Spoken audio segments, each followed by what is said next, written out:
Let's start with a simple question. Why is it so difficult to cut a losing trade? Every investor knows the rule. Cut your losses early. Protect your capital. You hear this advice everywhere, but when the moment actually comes, most people hesitate. They watch the price fall and they wait. Why?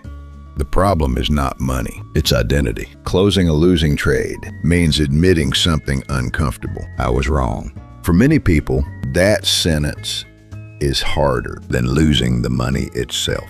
So they wait, not because the trade will recover, but because they hope reality will change. At first, the loss is small, manageable, easy to exit. But instead of acting, people begin negotiating with the market.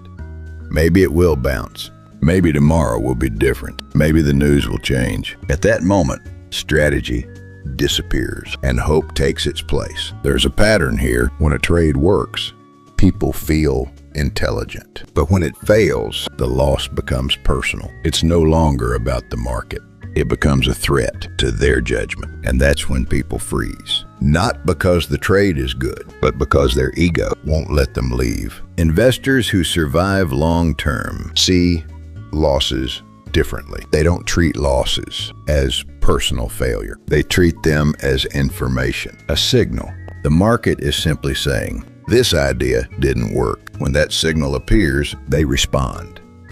Not emotionally, mechanically, they exit. The truth is simple. Small losses are normal. Large losses are almost always decisions. Every catastrophic loss began as a small one that someone refused to accept. So the real question is this. Before entering any trade, ask yourself one thing. At what price will I admit that I'm wrong? If that number doesn't exist, you're not trading. You're hoping. Remember this, the market doesn't punish people for being wrong.